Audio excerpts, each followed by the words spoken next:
Good morning, Loganites. Okay, hold on. I gotta reframe because I'm kind of focusing on the mic and I'm kind of focusing on you. So we're gonna do this again. Good morning, Loganites. Today I have finished my second week of nurse practitioner school, and you know what? I think it's time we talk about it. So at this point, and I know we talked about it a little bit last week, but I wasn't really descriptive in all of the classes I have and everything that's been going on. So I'm going to tell you a little bit about it. I'm currently in epidemiology, theory and philosophy of nursing, healthcare economics, and what is this one over here? DMP Project Seminar 1. Now, it's been crazy, man. It's been crazy. The reason it's been crazy is because the three main courses, the epidemiology, the theory, and the economics, are each like 3 or 4 credit hours each. The seminar project is technically only 1 credit hour. So you would think that because it's only 1 credit hour, that now it would be, I don't know, not as hard because it's only 1 credit hour, or not credit hour, or not as much work. But that has not been the case. So in DMP Seminar, they assigned like these IHI certificates and these city certificates, okay? What that means is there's all these modules to get these certificates. Well, I had sectioned out last Tuesday to do all of them, right? Last Tuesday, I'm going to sit down, knock them all out, get it done, because I mean, it can't be like more than like a day's worth. Like, even if I have to put in 12, 14 hours, it can't be more than that, right? Yo, it took me an hour and a half for module 1. It took me an hour and a half for module 2. And then it took me an hour and a half for module 3. It was so bad that like I thought I was going crazy because I started my morning off by like knocking out something else for another class. I was like, the modules probably won't be that intense. And when I say an hour and a half, I'm not talking like an hour and a half, checking Facebook or Reddit or whatever. I'm not talking about an hour and a half of like the TV being on. I'm talking about an hour and a half of me sitting here in this desk and really, really trying. Really having to learn because there was like little tests throughout the whole thing. I was like, man, I gotta be dumb. Something's gotta be wrong because it cannot take me an hour and a half per module to get them all done, because I just did the math on just the city stuff. That's 30 hours. That's 30 active hours of learning on one course. Not even including the second certificate I have to get that could be another 30 hours. I didn't know at the time. So I was like, oh my gosh, I was calculating up the time. I was like, I need time with my family. I need to go to work. Like, I gotta be able to, I can't be the exception that can't handle it, right? I've adapted and overcome over so many things. I can't be that crazy, right? So anyways, let's fast forward, okay? So Tuesday was like an eye-opener. I was like super stressed, super crazy. Oh my gosh, how am I going to be able to handle all this? Wednesday I had to work, and Wednesday at work, like, I was like, I got to knock out stuff. So like I read a chapter of my economics book during like my breaks. I listened to some stuff to clarify some concepts while I was like pulling up meds. Okay, like, because it's a dialysis clinic, let's be real.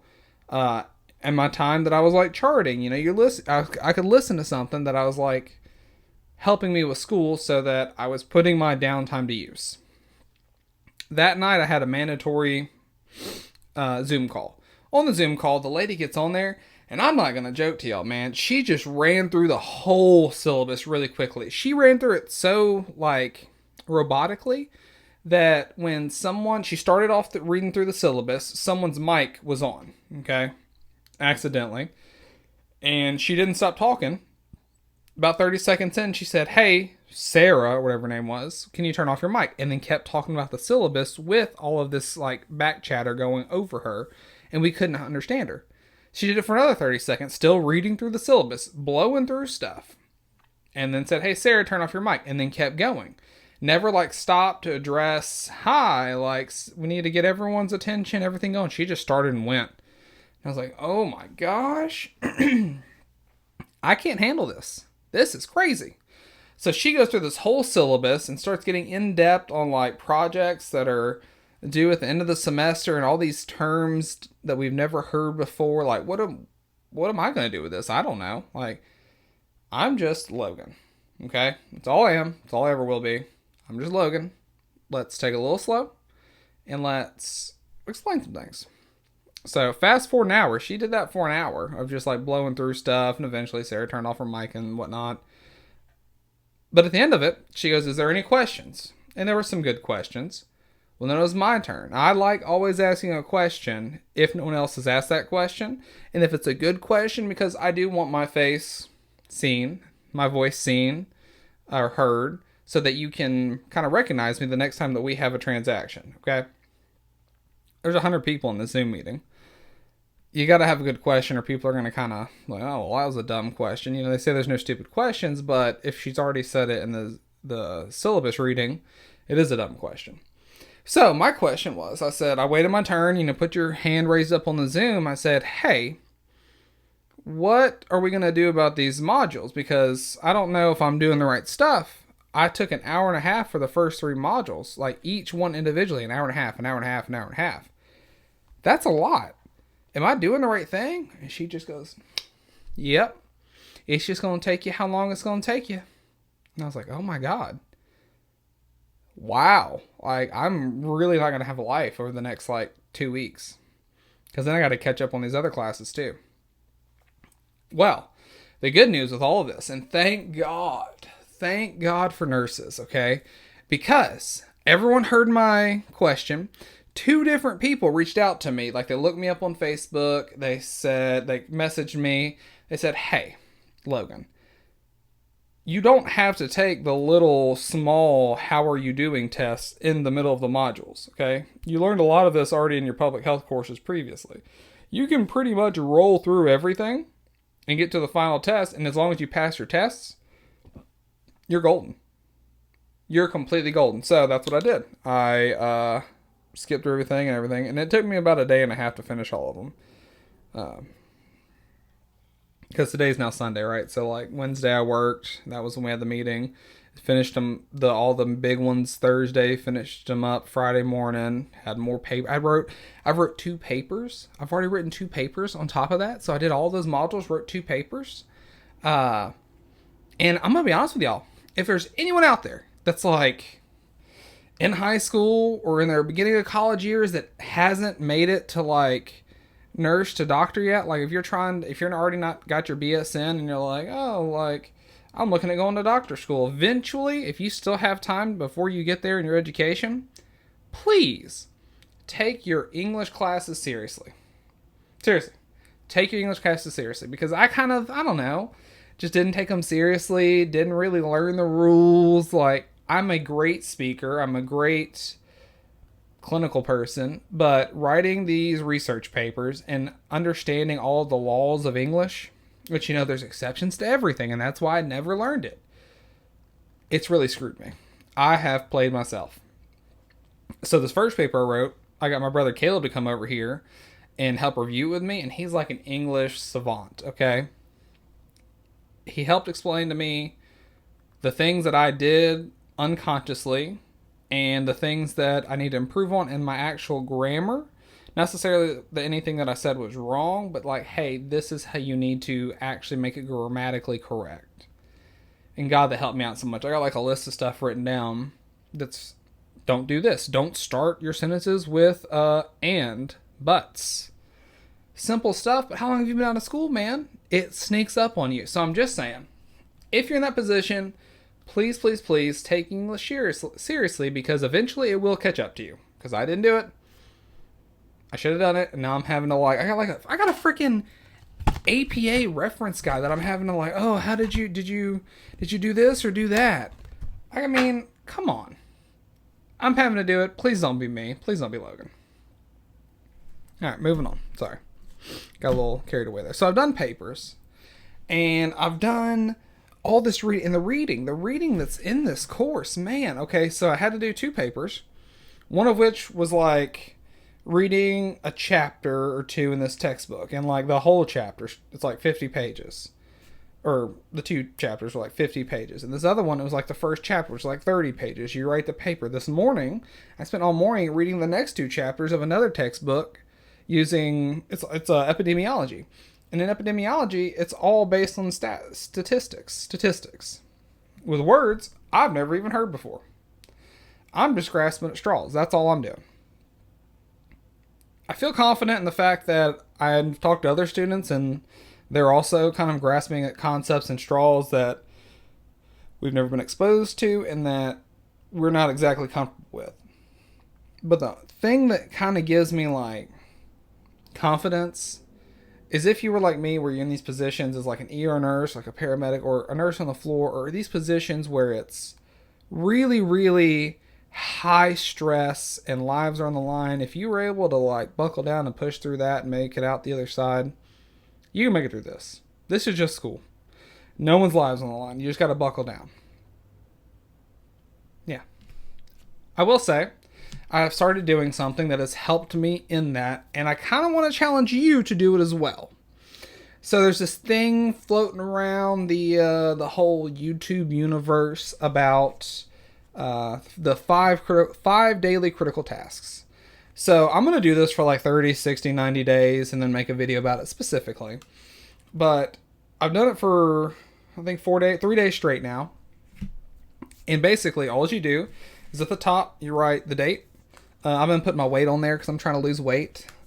Day 3, this is day 3 of doing everything in a row. And you write down 5 to 8 critical tasks. 8's like a lot.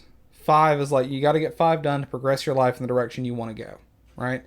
And these critical tasks need to be something that's going to either progress your career, a personal goal, or professional goal, right? But the key with this is you write them down there, you have to get them done, okay? When you get them done, at the end of the day, this guy put a W on his paper. I'm not a W kind of guy. A W for the win. I won the day. I don't like that kind of verbiage, that terminology. It makes me feel very bro-ish and, for lack of a better word, douchey. But I do like the concept because when I do have all these things done, I feel like I had a successful day. Like I've accomplished a lot, and I did do a lot that day. So instead, I cross everything out and I just sign my name at the very bottom, like Logan McCulley a day, you know? So that's what I've been doing. You've got 5 critical tasks. Today I put 6 on here because I'm also getting ready to go out of town for my sister-in-law's wedding. Sorry about the camera shake there. My sister-in-law's wedding. So I've got a lot to do. And I'm just trying to, piece it one at a time. I've already gone over, cleaned the car out, revamped the AC, filled it up with R134A, done the oil, checked all the fluids. It's good to go for the road trip. I've already read 2 chapters, and now I'm making this YouTube video. After that, I've got to finish another book. So I'm going to say that this is definitely positively impacting me because the physical act so far is nice because it does keep you on track. It gives you goals. Like tomorrow I work all day.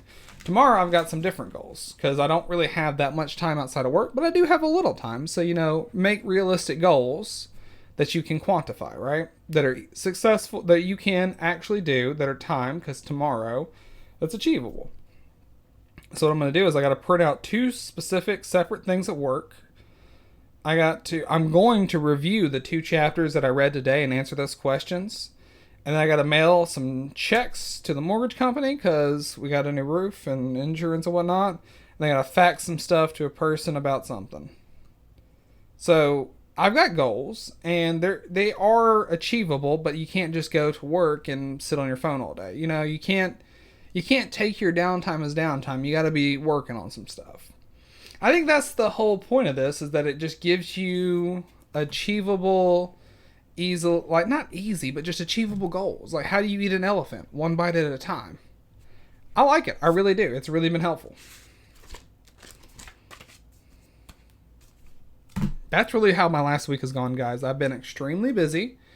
I've been trying not to go crazy. Thank God. I got to put this out here. My brother Caleb is one of the best people out there. My best friend Ben.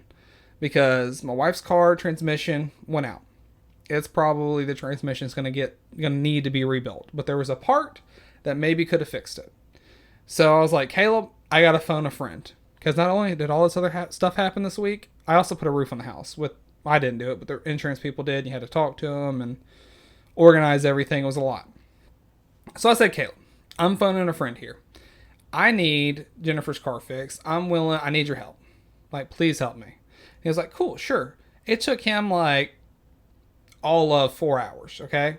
But those 4 hours are 4 hours I don't really have, that I don't really have to even dedicate to think about it, to look into the problem, to get out there underneath the car. It could have been a simple fix, okay? But here's the key.